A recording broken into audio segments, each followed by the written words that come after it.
Last Christmas, I gave you my heart, but the very next day, you got stolen from me. Yes, it's time for another German Christmas cake episode.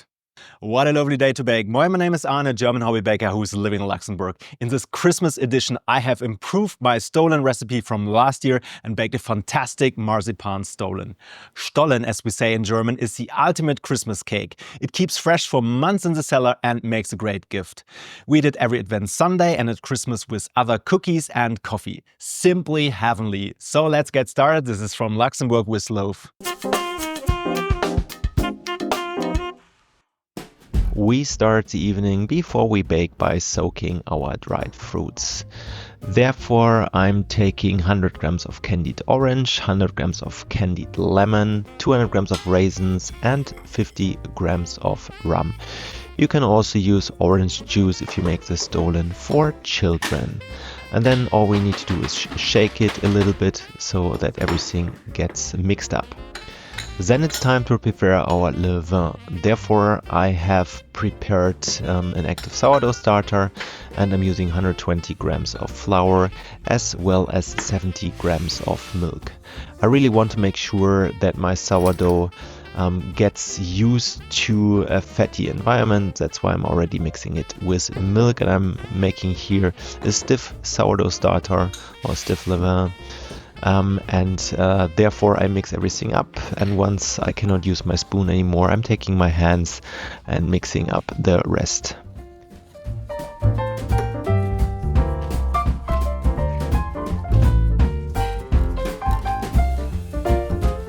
This now gets back into my glass jar and I'm marking the height with a rubber band. And this will stay on the countertop as well as my soaked fruits overnight. At the next day, it's time to prepare our main dough, and look at this Levain, has been beautifully risen overnight. We also need 500 grams of flour, we need 270 grams of milk, we need 7 grams of spices, I put you some hints in the description, 5 grams of dry yeast, 30 grams of honey, 11 grams of salt, 60 grams of sugar, 250 grams of butter, and of course our soaked fruits. And if you could smell them, they really smell gorgeous. So now it's time to give everything into our mixing bowl. I'm adding all the dried ingredients, and then the honey comes in as well as the Levain.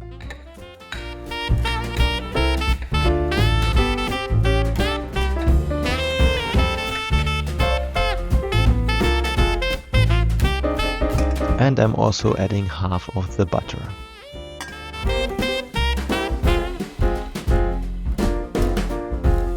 I'm adding nearly all of the milk, and then I start mixing at low speed, and then I mix for about 10 minutes.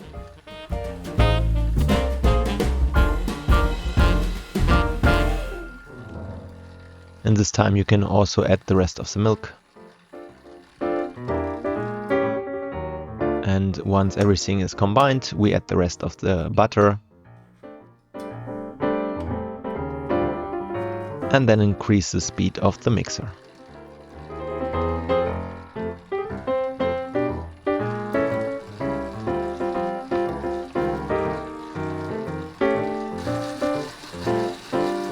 We will now mix for about 5 more minutes,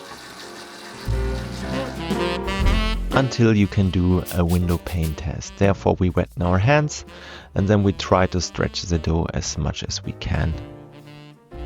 But this already looks quite nice. So now it's time to add the soaked fruits.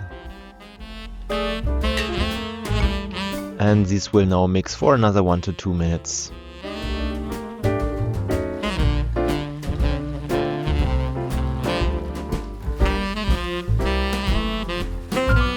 Then we take the dough and place it into a greased plastic container, and this will now rest for 30 minutes.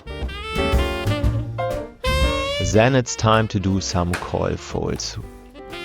Therefore you wet your hands and pull the dough up, move it over, rotate the box and do the same thing again. And as this is a very stiff dough, it's a little bit hard to do that.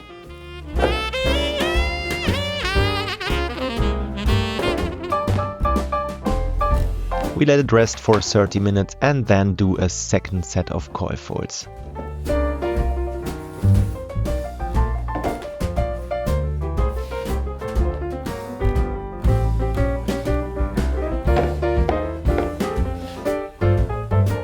This will be covered again and rest for another 30 minutes.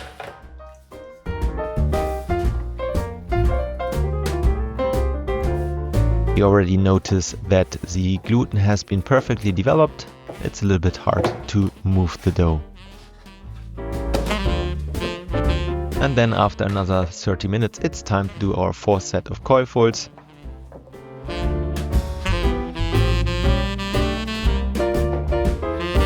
And this is perfect now, there is no need to do another set. And then we wait for about 3 hours before we doing our shaping.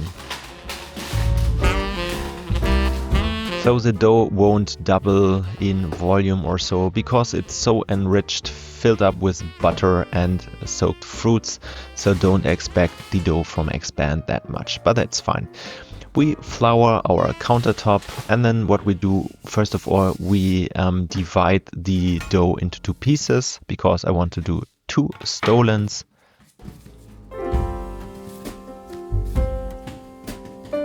And then I'm using here a rolling pin and roll the dough a little bit flat.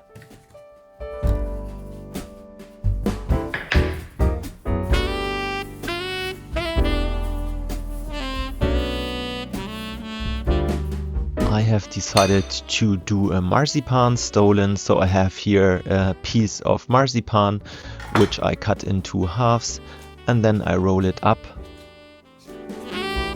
Marzipan stollen is my favorite stollen.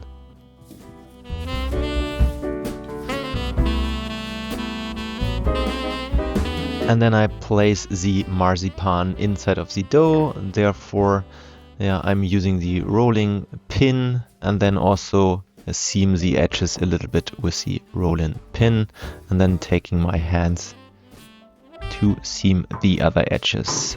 And then I'm placing that onto a baking tray with a baking sheet, and then I'm repeating the process for the other half of the dough.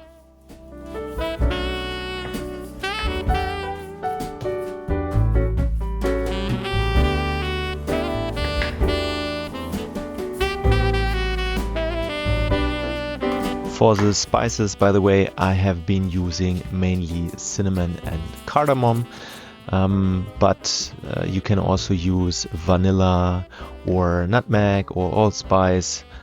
So there's a lot of different things that you can integrate. This stollen has like 5 grams of cinnamon and 2 grams of cardamom.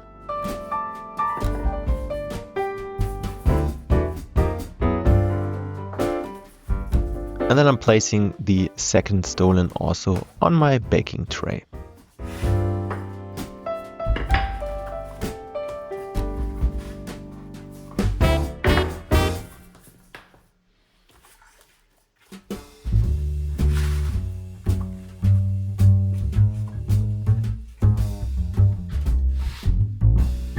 I will cover them with a kitchen towel and they will now rest for about an hour.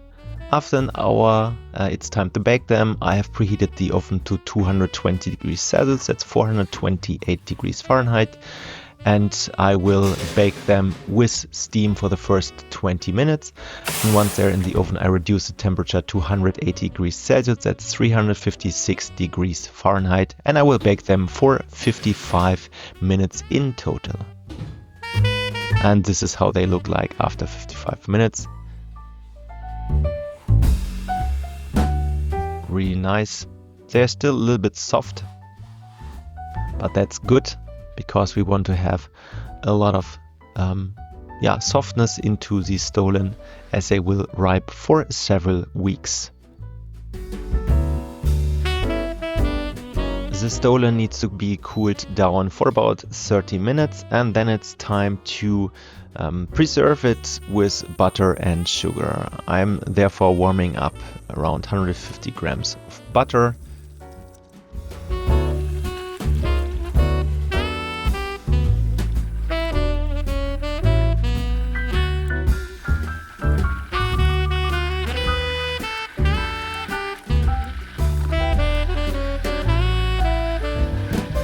once the butter is melted, I'm using here a brush and brush the butter onto the stollen.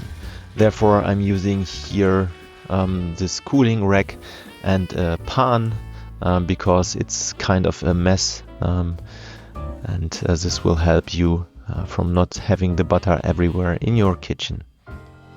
And then, as I said, I'm using here a brush to cover the stollen in butter.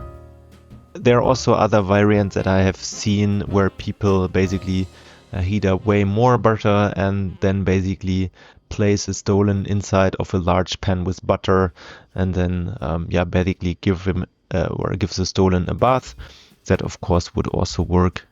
Depends on a little bit how much you bake.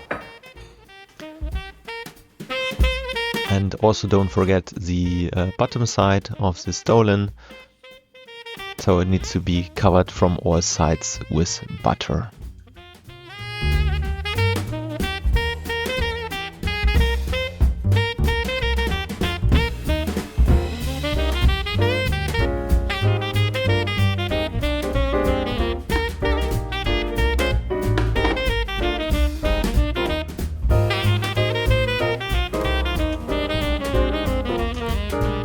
You see that the butter is splashing everywhere.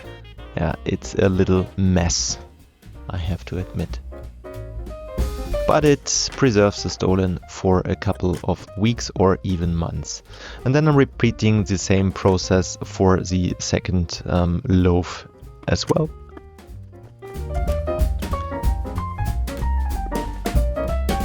And once the stollen has been soaked in butter, I'm taking sugar and basically covering the stollen with it.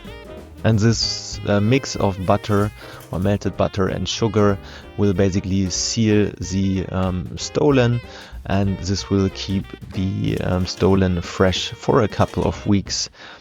So you can place them into your cellar and then keep them for a couple of weeks or even months.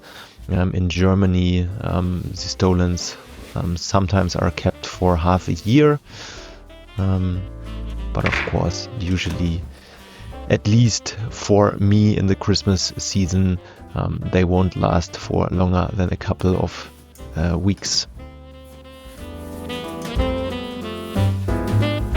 So also don't forget the bottom side.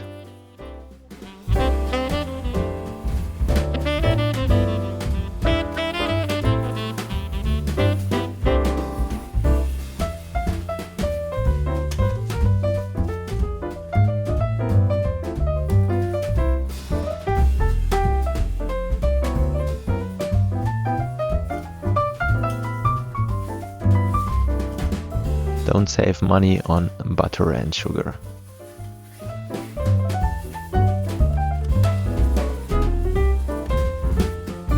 And these are looking good now, and as I said, you can place them in your cellar, and you don't have to cover them, but you can also use a little bit of plastic wrap. I've placed mine in this plastic box. And about 1 week later, it was time to give them the final touch. And by the way, if you place them in a plastic box, please wait until they are completely cold. And then for the final touch, I'm using here some powder sugar, which I place on top of the stollen. This is like how we do it in Germany, or this is how you would buy a stollen in Germany. And then let's cut the stollen and have a look inside.